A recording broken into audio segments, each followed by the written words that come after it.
हम कैसे हैं आप लोग? उम्मीद करता हूँ ठीक ठाक होंगे। तो वेलकम करता हूँ Karachi education news YouTube channel के अंदर। आज बेसिकली जो हम टारगेट पेपर्स के ऊपर डिस्कस करने जा रहे हैं, इट्स ऑल अबाउट 9 की। बेसिकली इंग्लिश का हमारा टारगेट पेपर है, इसको अच्छे तरीके से सॉल्व करें to get good score in English.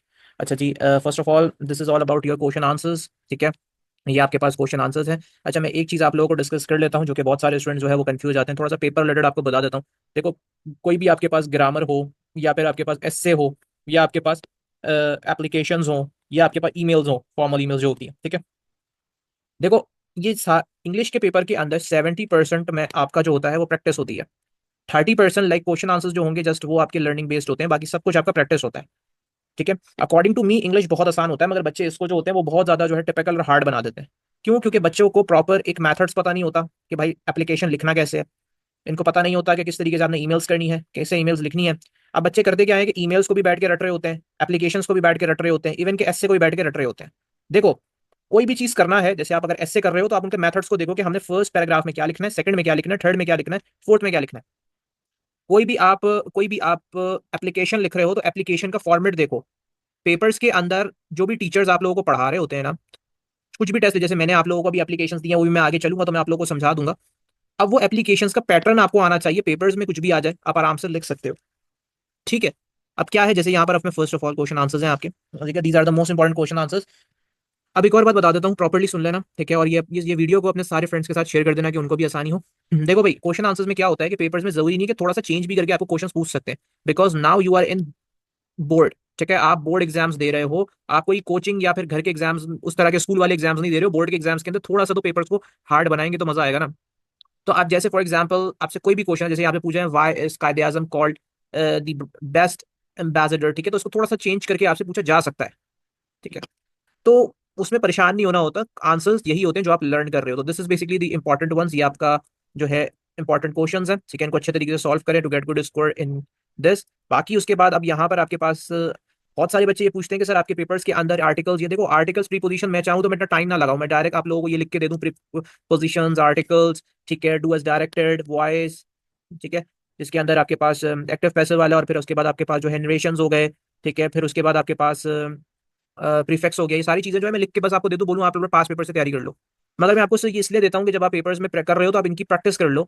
आप पेपर्स में कोई भी पेपर्स आपको कोई भी टीचर देगा या कहीं भी आप पढ़ते हो तो वो इसके अंदर लगने का कुछ भी नहीं होता, आपकी प्रैक्टिस होती है इसमें। इसीलिए मैंने आपको स्टार्टिंग में बताया कि इंग्लिश के पेपर के अंदर 70% is basically is all about practice. और अच्छे नंबर्स भी इंग्लिश में आ जाते हैं, जिनकी ग्रामर अच्छी है, 20 नंबर का तो आपको ग्रामर है पूरा।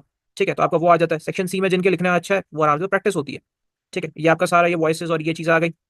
अब इसके बाद आपके पास यहाँ पे आपका फॉर्मेशन ऑफ ये काफी इजी होता है, इनको अच्छे तरीके से कर लीजिएगा, जिसमें आपका टेंसेस आपको अच्छे तरीके से देखो। टेंसेस अगर तुम्हें आता होगा तो तुम वॉइसेस भी अच्छे तरीके से कर लोगे, नरेशंस भी कर लोगे। टेंसेस आना बहुत इंपॉर्टेंट है। ठीक है, फिर उसके बाद ये फॉर्म ऑफ वर्ब्स हैं, फिर प्रीफिक्सेस हैं, फिर सफिक्सेस हैं। ठीक है, ये आपका काफी इंपॉर्टेंट क्वेश्चन है। आपने पार्ट्स ऑफ स्पीच बताने हैं कि भाई को आप कौन सा पार्ट ऑफ स्पीच है, ये लॉन्ग क्या कर रहा है। ट्रांसलेट का क्वेश्चन आता है। अब ये आपके पास कुछ आ जाता है फिल इन द ब्लैंक्स का क्वेश्चन। ठीक है, सेक्शन सी के अंदर, इसको देख लीजिएगा।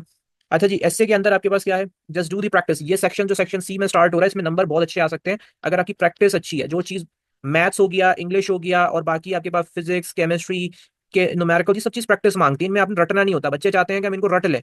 ठीक है, रटना नहीं होता। जिसकी इंग्लिश कमजोर है वो यही कोशिश करे आगे जब वो मैट्रिक में जाए तो भाई वो अपनी स्टार्टिंग से इस चीज को ओवरकम करे, क्योंकि ये सब्जेक्ट ऐसे होते हैं जिनमें रटने वाली कोई चीज नहीं होती, समझने वाली होती है। समझ के बस लिखने की कोशिश करो। और हाँ, अगर कोई प्रॉब्लम्स आ रही है, कोई गलती आ रही है, ठीक है, कुछ सही नहीं लिख रहे हो, ग्रामेटिकल मिस्टेक्स हैं, तो कोशिश ये करो कि उसको प्रॉपर्ली चेक करो, गलती को हाईलाइट कर लो। ठीक है, और फिर बाद में सही कर लो उसको घर पे।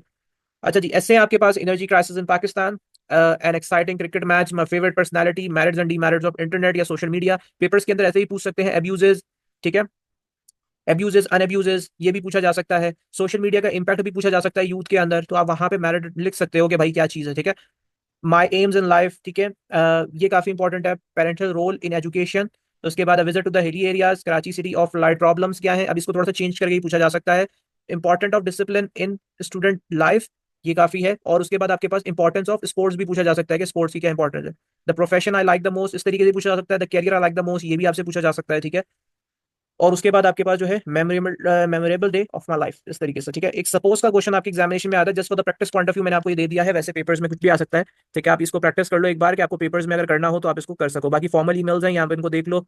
ठीक है, देन उसके बाद ये आपके पास कुछ एप्लीकेशंस हैं। एप्लीकेशंस आपने किस तरीके से करनी है कि मैंने एक पूरा सेंटेंस लिख दिया है कि write an application to the head master या हेड मिनिस्टर रिक्वेस्टिंग हिम और her to arrange the educational trip to a book fair. ठीक है, अब उसी तरीके से आप आगे इसको कंटिन्यू कर सकते हो कि write an application to your head master and head mistress ठीक है। To issue your character certificate, या फिर वो ट्रांसफर सर्टिफिकेट्स भी हो सकता है, तो आप वो देख लेना। या उस तरीके से भी हो सकता है कि भाई head master head minister to allow your class to participate in an inter school quiz competition, इस तरीके से आप जो है इनकी प्रैक्टिस कर सकते हो। This is all about the practice point of view, ये मैंने आपको प्रैक्टिस के लिए दिया हुआ है। अब ये आपके पास ये पैसेजेस क्वेश्चंस हैं, आप इनको अच्छे तरीके से देख सकते हो। तो ये बेसिकली आपका जो है ये पेपर है, इसकी अच्छी तरीके से प्रैक्टिस करो। इसका बेसिकली जो है पेपर जो है इसका लिंक मैं आपको वीडियो के डिस्क्रिप्शन में दे दूंगा, वहां से डाउनलोड कर सकते हो और इसकी प्रॉपर प्रैक्टिस करो। इंशाल्लाह अल्लाह ने चाहा तो बहुत अच्छा पेपर होगा, और मुझे दुआ में याद रखना। इंशाल्लाह नेक्स्ट वीडियो के साथ मैं हाजिर होऊंगा, तब तक के लिए अल्लाह हाफिज़।